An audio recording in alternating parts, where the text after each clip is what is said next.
15 de abril, 20 horas e 45 minutos, terceira parte da aula de extinção do crédito tributário para a turma do 8º C. Bom, pessoal, então, veja bem, pagamento nós já vimos, compensação nós já vimos, a transação, tá? Que eu falei para vocês, que é algo muito difícil de ocorrer, porque o bem público é indisponível, o crédito tributário é um bem público. Foi ontem, antes de ontem, foi publicada uma lei que disciplina a transação e permite à Procuradoria, né, que faça a transação, estabelece requisitos para a transação. E a remissão? A remissão é a perdão, tá ok?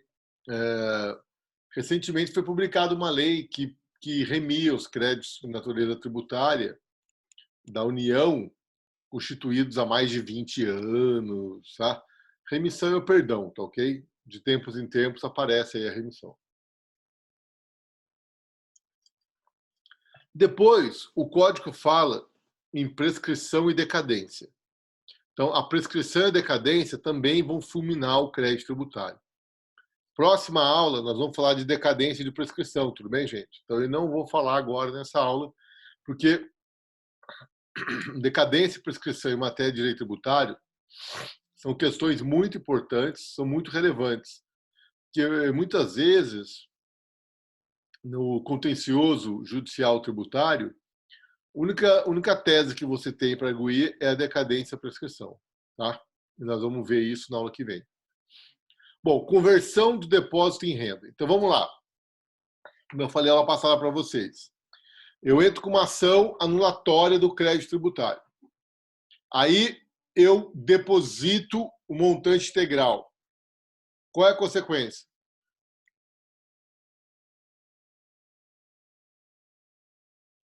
Se ninguém responder isso para mim, eu vou concluir que estou dando aula para a parede, né? Quer dizer, eu estou dando aula para a parede, né? Pergunta de novo, professor. Suspende a exigibilidade do crédito, professor. Ah, parabéns, Alexandre. Salvou a turma aí, pô. Então, olha só. Se eu voltar lá no artigo 151, tá lá, o depósito do seu montante integral. Então, recordaçãozinha da aula passada. Se eu impugnar administrativamente o crédito, a mera impugnação administrativa automaticamente suspende a exigibilidade do crédito. Agora, se eu ajuizar uma ação pedindo anulação, uma ação judicial, pedindo anulação do crédito, ele não vai ter exigibilidade suspensa. Ele só vai ter exigibilidade suspensa se eu entrar com a ação e convencer o juiz a me dar uma tutela de urgência, suspendendo a exigibilidade. Ou então, se eu entrar com a ação e depositar o montante integral em juízo. Ok? Vamos lá. Entrei com a ação anulatória. Depositei o montante integral em juízo. Perdi a ação. O que acontece?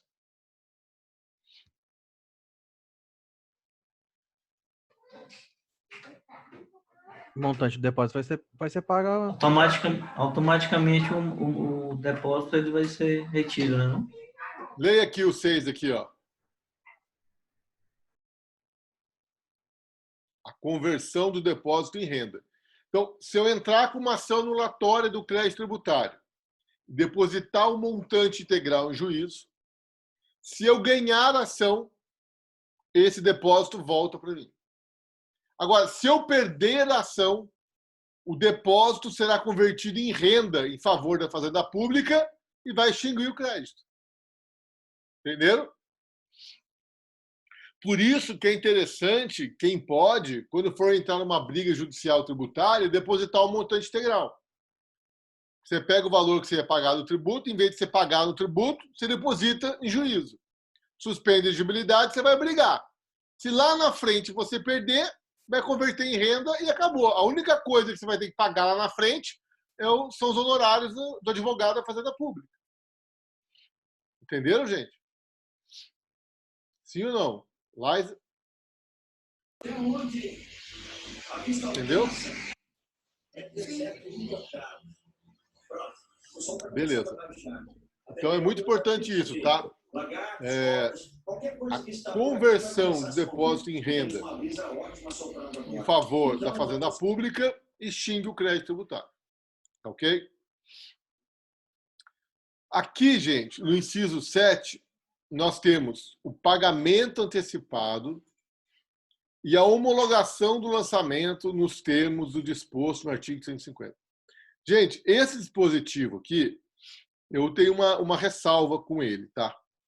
Porque, vamos lá, vamos voltar para as aulas anteriores. E aí é importante vocês terem os conceitos das aulas anteriores na cabeça para você poder analisar o inciso 7.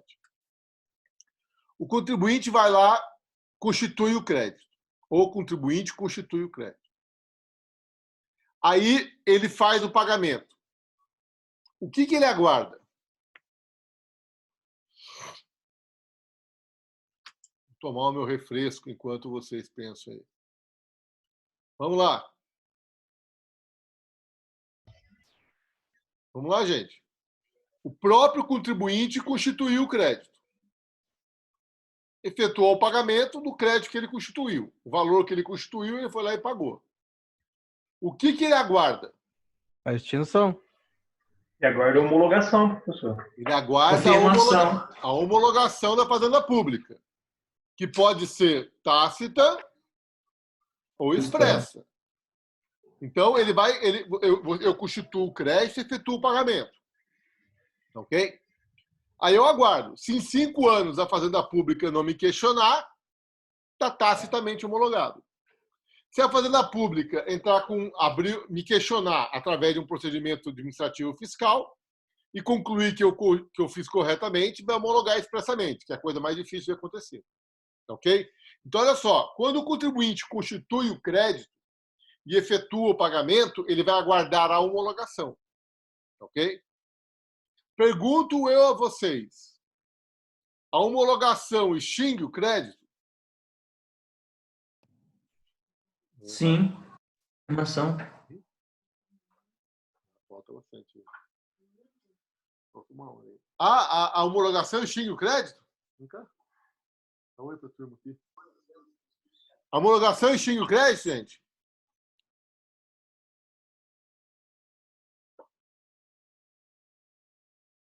Travou aí?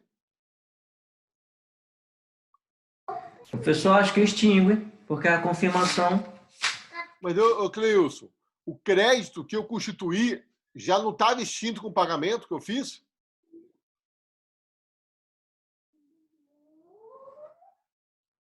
Entenderam ou não? Entendi. Mas se porventura na hora da homologação ele percebe que o valor não está, ele pode... O que ele faz? Ele vai lançar o remanescente, né? Ele vai lançar e vai produzir novo Crédito. Aí esse novo crédito que ele produziu não está extinto, quer produzir o novo agora. Mas veja bem, o crédito que o contribuinte constituiu e pagou, ele já está extinto pelo pagamento, inciso 1. A homologação é mera condição resolutiva. A homologação é um ato da Fazenda Pública que fala, ó, o que você fez lá está ok.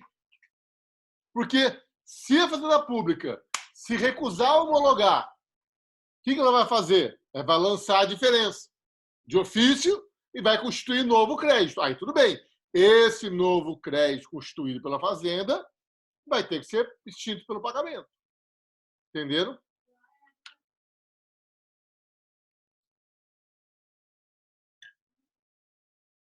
Deixa eu só fechar a janela aqui, gente, que está entrando mosquito.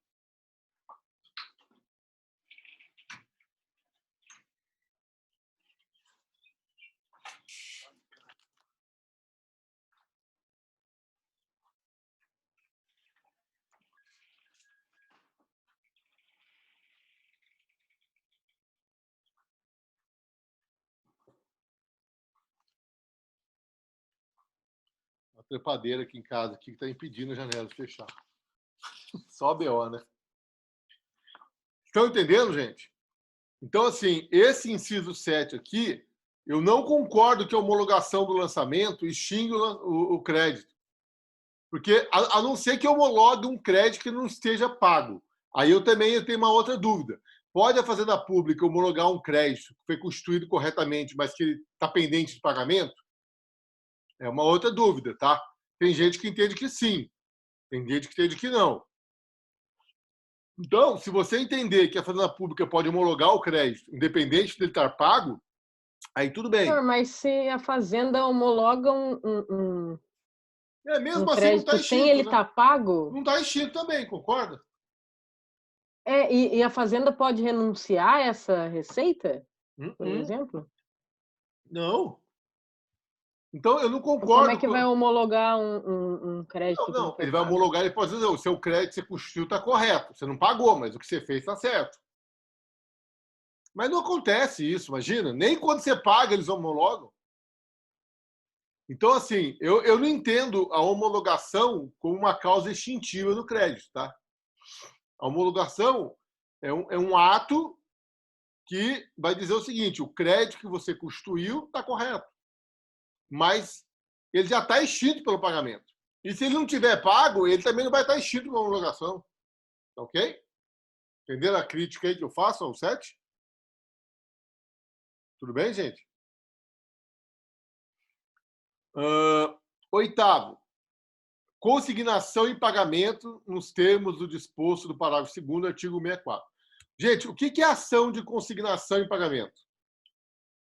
É um depósito prévio.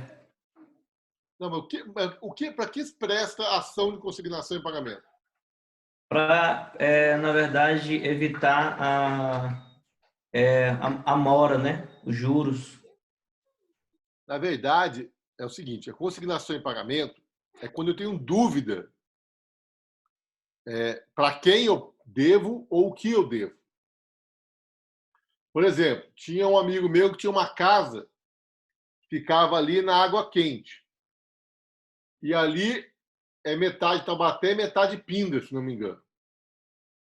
Então, ele recebeu o carnê de IPTU de Taubaté e recebeu o carnê de IPTU de Pinda. Para quem que ele vai pagar o IPTU? Porque, veja bem, ou a casa dele está no município de Taubaté, ou a casa dele está no município de Pinda.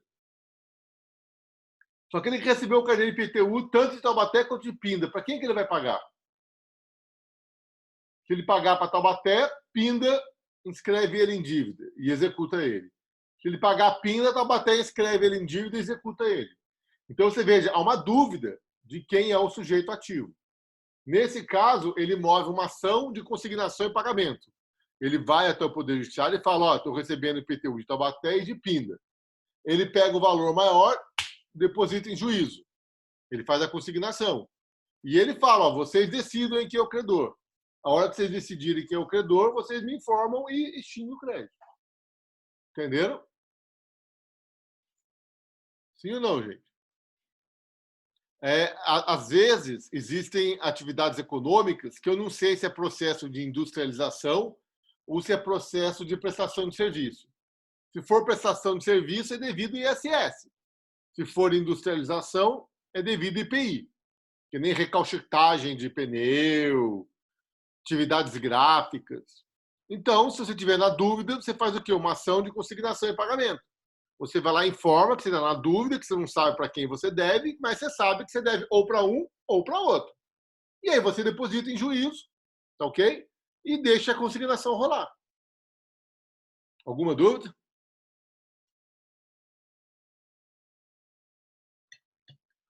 Bom, a decisão administrativa irreformável. Bom, aqui, gente, tudo bem, né? A decisão administrativa irreformável, ela extingue o crédito. Se você sofreu um lançamento que constitua o crédito e você impugnar administrativamente, e se você ganhar em primeira instância, gente, ele automaticamente ele vai ter. Existe o reexame necessário também na esfera administrativa. Lembra do reexame necessário?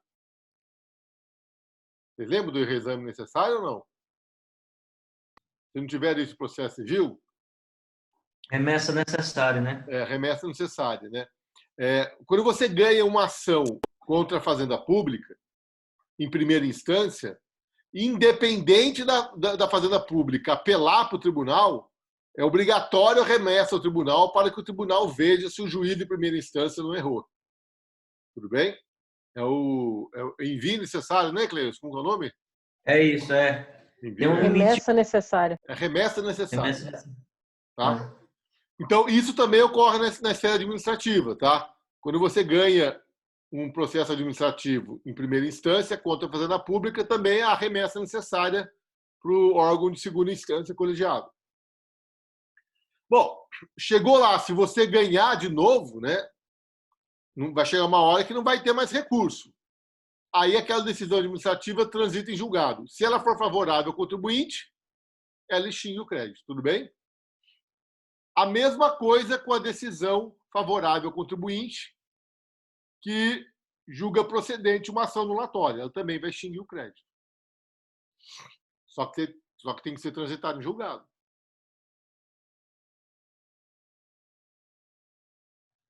Dúvida, gente? Alguma dúvida? Beleza. Bom, o inciso 11, aí ele fala da dação e pagamento de bens imóveis nas formas e condições estabelecidas em lei. Então, aí nós temos novamente a dação e pagamento, né, que eu já me referi a você, né? Muitas vezes a pessoa está devendo. Aliás, em Taubaté tem um caso interessante, que tem uma empresa que ela é dona de um condomínio com 600 lotes. Os caras não pagam IPTU de 600 lotes. Então, todo ano ele entrega 3 ou 4 lotes para a Fazenda Pública em troca do IPTU, tudo bem? É uma dação em pagamento. Ele oferece lotes do condomínio para pagar o IPTU dele. Entenderam? Professor, Oi. recentemente eu respondi uma questão que versava sobre isso. A pergunta era se poderia, se uma empresa estava devendo, ela poderia pagar prestando um serviço à administração pública. Aí tinha essa hipótese e também essa em dar bens imóveis. E aí eu acabei que eu errei, que eu pensei que poderia. Eles falaram que Na não, né? A resposta certa era essa, bens imóveis. É a exceção, que a regra é em dinheiro, né? Mas a dação em bens imóveis é possível, né? Sim, a resposta era essa. Então, eu falo para você que eu já vi de tudo, tá, Cleus? Eu já vi gente pagando, compensando ISS com entrega de areia para a prefeitura fazer um aterro, tá? Mas, enfim, é aquela questão. Se for de interesse da Fazenda Pública, muitas vezes acontece. Mas bens imóveis está permitido aí. Então, é a dação de pagamento. Mas a Fazenda Pública ela não é obrigada a aceitar, tá? Entendeu? Por exemplo, essa empresa aí, ela tem 600 lotes. Ela vai querer entregar lotes para pagar o IPTU. Se a Fazenda falar, não quero, eu quero o dinheiro que está na conta da empresa, vai levar o dinheiro, tudo bem? Porque a preferência na execução lá é o dinheiro, tudo bem? Certo? Tudo bem? Não tem lá o novo Código de Processo Civil? Quando tem lá o processo de execução, ele fala a preferência ao dinheiro. Ok? Então, a Fazenda Pública entra com a execução. Faz um bacen-júri, pega dinheiro da empresa, a empresa fala, não, eu quero dar lote, a Fazenda Pública pode falar, não quero saber de lote, quero dinheiro. Ok? Mas se não achar o dinheiro, daí pode pegar os lotes. Certo, gente? Professor, só voltando ao que o senhor deu numa aula passada, o senhor falou de moratória em relação à pandemia. Eu respondi um simulado domingo e caiu uma questão justamente disso, em relação, e foi uma questão muito atualizada, em relação o vírus do coronavírus e Estado X deu essa pandemia estava no município, na verdade, no município, estava em estado de calamidade o município. Estado X deu uma moratória em relação ao IPVA e ao IPTU. E a questão perguntava, né, se o Estado poderia fazer isso. E a resposta era a seguinte, que ele poderia ter feito em relação ao IPVA, agora o IPTU é de competência do município. Então, aí é uma questão de competência tributária, né? É uma questão de competência tributária, certo? Você pensa que está tratando de moratória, mas você não está tratando de moratória, está tratando de competência. Porque o IPVA é competência do Estado, o IPTU é competência do município. Como é que o Estado vai dar moratória do tributo que não é dele? Né? Ok? Bom, para a gente encerrar, gente, vamos falar um pouquinho agora das causas excludentes, que é a isenção e anistia. Gente, o que é isenção?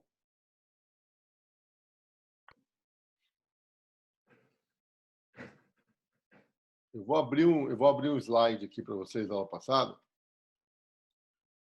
Quem me ajuda? O que é isenção?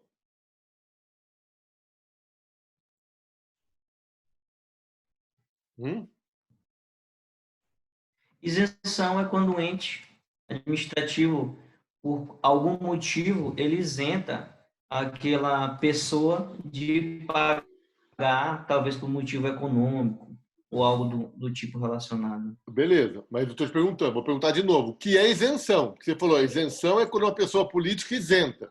Mas quando você diz que a pessoa política isenta, o que ela está fazendo? Liza? Está deixando de aplicar o tributo ao ente, algo que ela pode fazer, mas ela não quer. Professor, significa que um é isento da taxa e o outro é incompetente para tributar. Não, isso aí é imunidade e isenção, né? Imunidade é quando a Constituição impede o ente de instituir o tributo sobre determinadas pessoas, sobre determinadas situações. Isso aí é imunidade. Isenção, eu falei que é quando a própria pessoa política tem o direito, tem a competência tributária, ela exercita essa competência tributária, mas ela deixa de tributar determinadas pessoas, determinadas situações. Como é o caso de quem ganha até R$2.000 por mês, mais ou menos. Quem ganha até R$2.000 por mês não paga imposto de renda. Está isento. Mas não é porque a Constituição não deixa a União tributar. É que a União que não quer receber dessa turma. Agora, a minha pergunta é como é que se opera a isenção?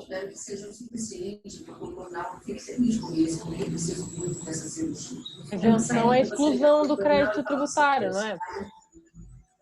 Bom, beleza, está aí no código, aí está vendo a exclusão.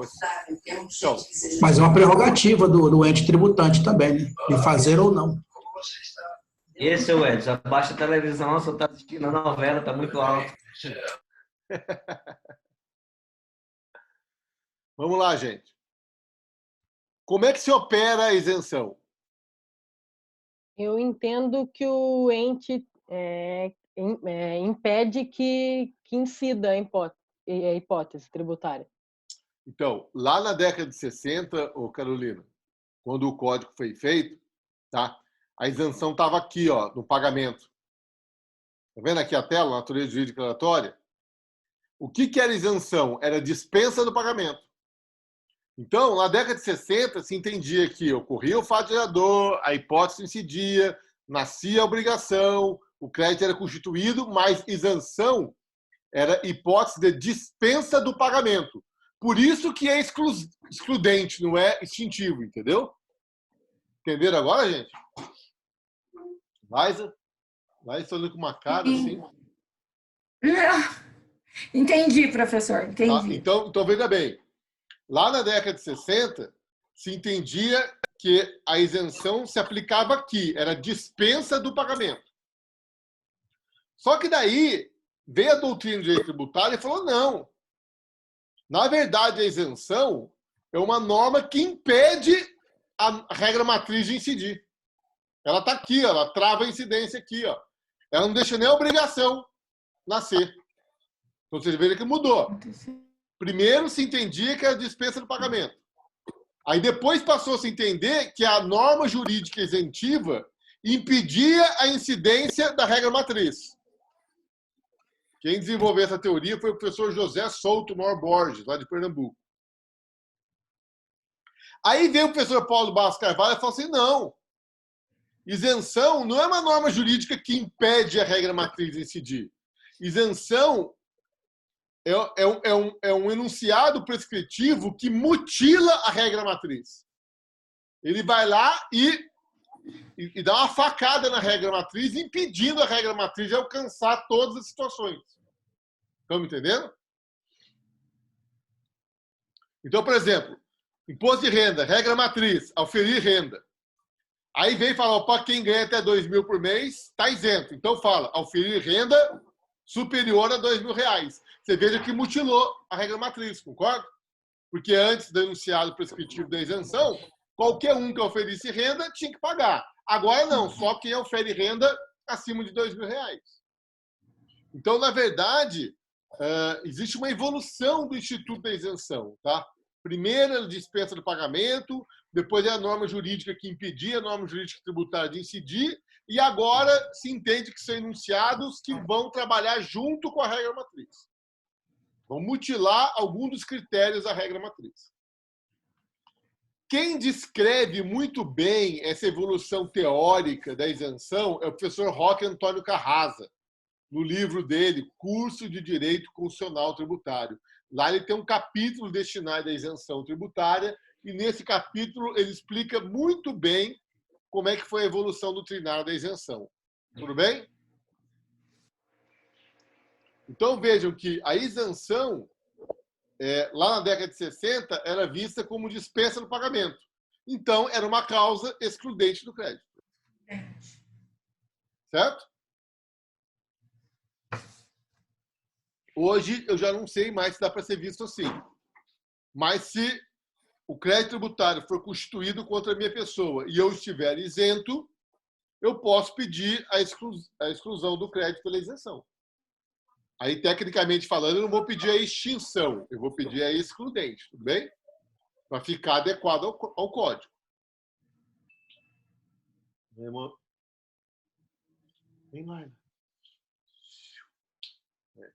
Agora é a outra, vou dormir. Tudo bem, gente? Beleza. Agora, anistia. Qual é a diferença entre a anistia e a remissão? Gente, na anistia, eu vou tirar a multa, os juros, mas o tributo, o cara continua devendo. Estão entendendo? Então, olha só, na remissão, eu vou perdoar tudo. Na remissão, eu perdoo o tributo e os seus acessórios. Multa, juros, correção monetária. Na anistia, eu vou perdoar apenas a multa e os juros. O tributo corrigido monetariamente permanece. Tá ok? Vem cá, Laila. Ai, vem cá, Laila. Laila, vem cá. Você é tímido. Vem cá. Dá um beijo, papai, de boa noite. Cadê o beijo, papai, de boa noite? Beijo, papai. Ai, gozura. Tchau, boa noite. Essa é a alegria da gente, né? Vocês entenderam, gente? Então, olha só. Na remissão tributária, eu vou perdoar a obrigação tributária, multa, juros, correção monetária, cai tudo. Na anistia, cai apenas a multa e os juros. O tributo corrigido monetariamente deve persistir. Então, o que acontece? O cara deixa de pagar o tributo. Bom, deixou de pagar o tributo, a Fazenda Pública vai escrever ele em dívida ativa e vai executar, tudo bem? E a execução, ó, demora. Daqui a pouco você puxa o extrato da dívida ativa, o que acontece? O cara está devendo 10 mil de tributo, tem mais 10 mil de multa e tem mais 20 mil de correção monetária, de juros. Porque os juros, 1% ao mês, ele vai longe. Então, muitas vezes, o cara, veja só, o cara devia 10 mil de tributo, não pagou. Aí, depois de alguns anos, ele está devendo 20 mil, 15 mil. Porque o negócio cresce, porque é multa, é juros, é correção monetária, aí é que ele não paga mesmo. E a execução não dá em nada, porque não acha bens. Aí, de tempos em tempos, vem a Fazenda Pública e lança uma mistura, tá? De anistia com parcelamento. E ele fala assim, a lei vem e fala assim, olha, quem estiver devendo tributo e pagar até o final do ano, vai ter um desconto da multa e dos juros. Paga só o tributo corrigido monetariamente. Estão me entendendo? São esses programas de Refis, PEP, até a Unital fez um desse, né? A Unital não tem um desse aí? Programa de... Como que é? De parcelamento. Tem um nome lá. que é PPR. Ok? Até a Unital fez isso. Por quê? Porque tem um monte de dinheiro na praça, não consegue receber, o valor vai crescendo por causa da multa e dos juros, aí ela vem e lança o programa. Ó, quem quiser acertar comigo até o dia tal, vai ter o desconto da multa e dos juros. Isso é anistia. Aí eles combinam com o parcelamento. Ele fala, se você pagar à vista, eu dou 100% de desconto da multa e dos juros. Se você parcelar em 12 vezes, eu dou 80% de desconto. Se parcelar em 24 vezes, eu dou 70% de desconto. Aí o que o cara faz? O cara entra no parcelamento, paga a primeira, emite uma certidão positiva com efeitos negativa e para de pagar. E fica usando certidão até ela cair. Estamos entendendo? Então, muitas vezes a empresa entra no parcelamento, paga a primeira, a segunda e depois não paga mais. Tira a certidão e não paga mais. Tanto é que agora, e muitos parcelamentos agora, eles estão exigindo que você pague pelo menos 10% do valor devido na primeira parcela. Por quê? Porque pelo menos o cara dá uma entrada maior. Tá ok? Tem município que sorteia moto. Ó, quem pagar até o final do ano, além de desconto da multa e dos juros, ainda vai concorrer uma moto, 0 km, CG 125. Olha que absurdo, gente. O cara está devendo tributo, exigido em lei, está sendo executado, não acontece nada com ele. O município vai lá, abaixa as calças, tira o juro, tira a correção, tira tudo, ainda sorteia uma moto para o cara concorrer, tudo para incentivar o cara a pagar espontaneamente. Porque coercitivamente não vai. E olha que IPTU incide sobre o bem imóvel, hein? Quer dizer, tecnicamente falando, eu podia piorar esse bem imóvel para pagar o IPTU. É a triste realidade que nós vivemos. Uma vez, eu atendi uma enfermeira no escritório. Você sabe que enfermeira trabalha pra caramba, né? E hoje mais ainda, né? Ela trabalhava em 2 hospitais, tá? Ela fazia um turno de 12 horas no hospital e o final de semana ela girava no outro hospital. Então ela tinha 2 empregos em 2 hospitais distintos. Num ela trabalhava dia de semana virando turno de 12 horas, aquelas 12, descanso 36, aquelas coisas malucas, né? E no final de semana ela trabalhava em outro hospital. Aí, o que acontecia? Na hora de declarar o imposto de renda, o que ela fez? Ela declarou do hospital que ela trabalhava durante a semana. Mas aquele hospital que ela trabalhava no final de semana, ela não declarou. Só que o hospital declarou que pagou salário para ela, percebe? O que a Receita Federal fez? Muito simples. O hospital falou que pagou salário para ela não declarou, a Receita foi em cima dela. Pessoa humilde, pessoa honesta. A Receita foi em cima dela, cobrando juros, multa, e ela queria pagar. Eu fui lá na Receita com ela fez um parcelamento. Eu falei para ela, vamos impugnar administrativamente, vai ganhar um tempo. Não, eu quero pagar. Fui lá, parcelou em 60 meses. O tributo, a multa, juro de 1% ao mês. Cada mês subia a parcela dela. Gente, passou 10 meses, saiu o refis, isentando de multa e de juros. Aí eu falei, puxa vida, né, cara? Foi, ela pagou com multa, com juros, correção, pagou com tudo. Se eu tivesse impugnado administrativamente, ela podia entrar no refis agora. Tudo bem? Porque hoje em dia o refis permite que quem esteja parcelando faça um novo parcelamento com os benefícios do refis. Mas tem refis que não permitia isso, entendeu? Olha que absurdo. Tem refis falava assim, se você está inadimplente, você pode entrar agora com desconto. Mas se você estiver pagando parcelado, você não pode. O Estado de São Paulo fez isso. Aí já entrava com mandado de segurança. Falava, que absurdo. O cara que está pagando parcelado não pode entrar no refis e o cara que não está pagando entra. Tá ok? Dúvidas, gente?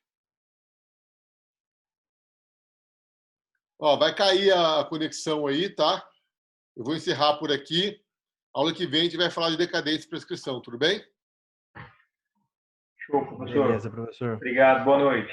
Essa aula vai Tchau, ser... professor. Boa noite. Tá bom? Falou. Boa noite para vocês. Até semana que vem. Boa noite, professor. Vou colocar a criançada para dormir agora, né?